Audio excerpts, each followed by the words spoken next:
Assalamualaikum. Halo, apa kabar semuanya?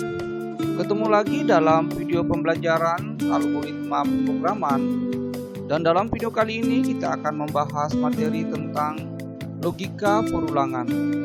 Masih bersama dengan saya, Syahrullah Disa.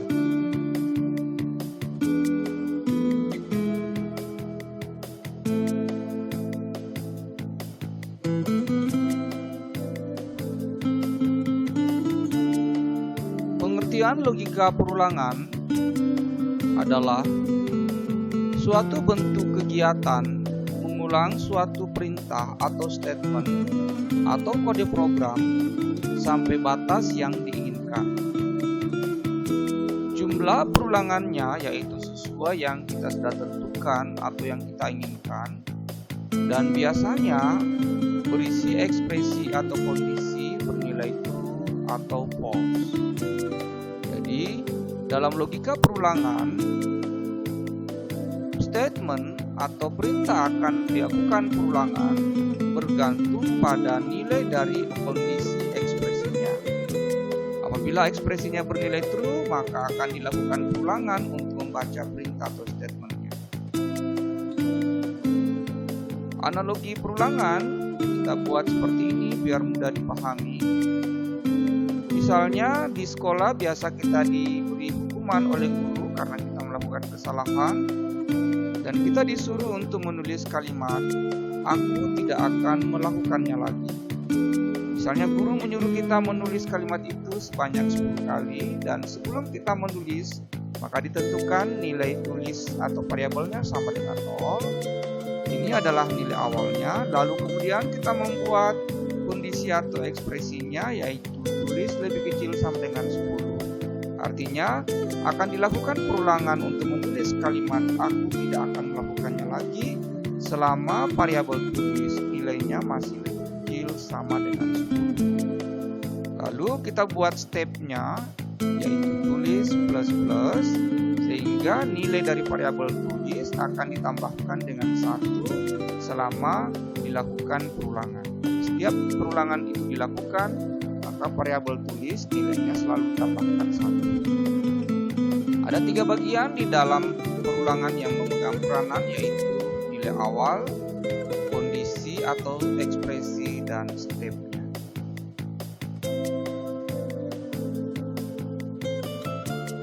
Jenis logika perulangan kita kenal ada beberapa macam. Yang pertama adalah logika perulangan for. Kemudian yang kedua adalah logika perulangan while. Lalu yang ketiga adalah do while. Dan yang keempat adalah for each. Dalam algoritma dan pemrograman dasar, kita hanya akan membahas 3 jenis perulangan, yaitu for, while, dan do while. Baik, kita langsung membahas perulangan dengan menggunakan perintah for. Perulangan dengan menggunakan perintah for adalah perulangan yang mana nilai awal, kondisi atau nilai akhir atau batasnya, dan stepnya itu diletakkan secara bersamaan sekaligus, yaitu ruang lingkup nilai awal, kondisi, serta stepnya itu hanya berada di dalam statement for.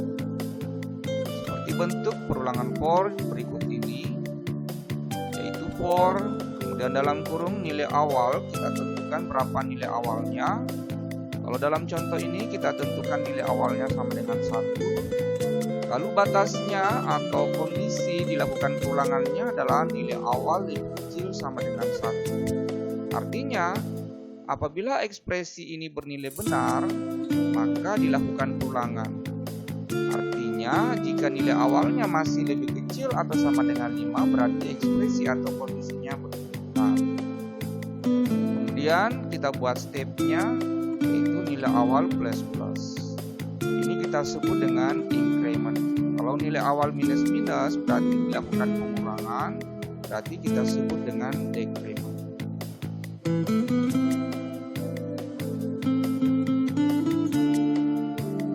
Bentuk flowchart dan pseudocode dari perulangan for dengan bentuk increment dapat kita lihat dalam flowchart berikut ini.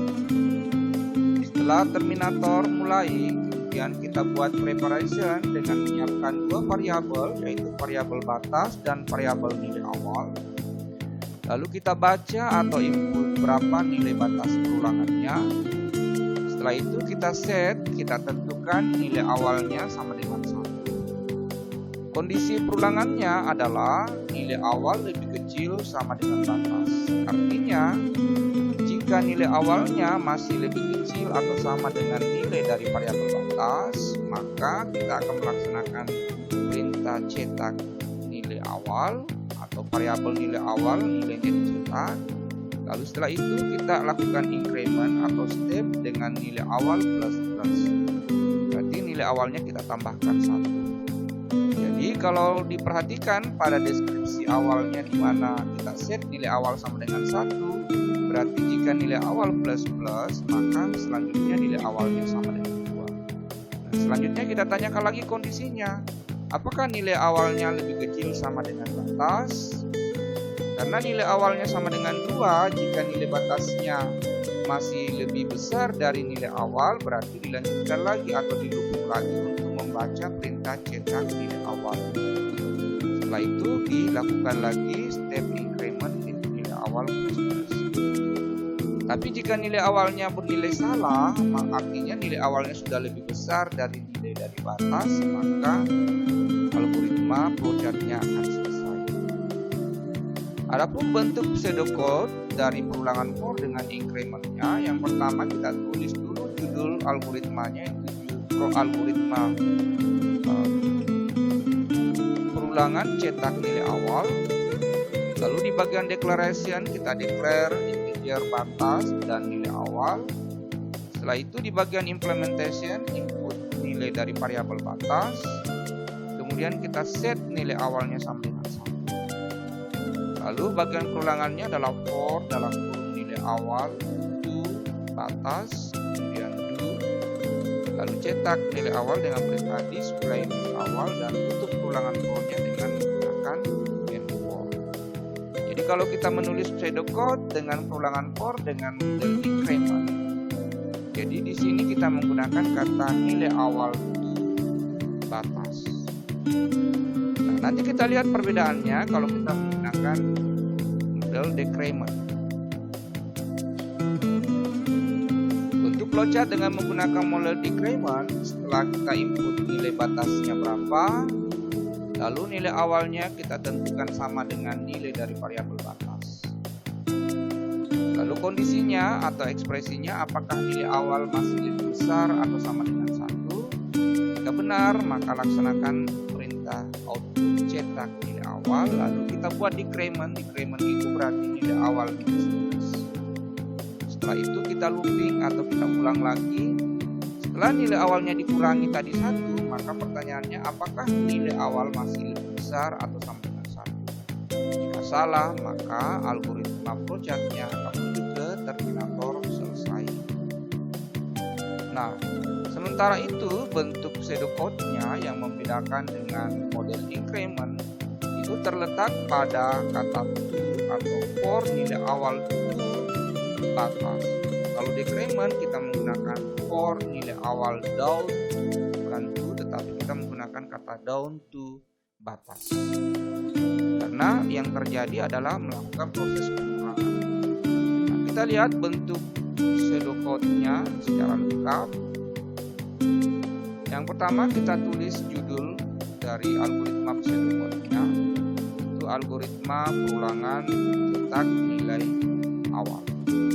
Setelah itu kita declaration, yaitu declare integer batas dan nilai awal.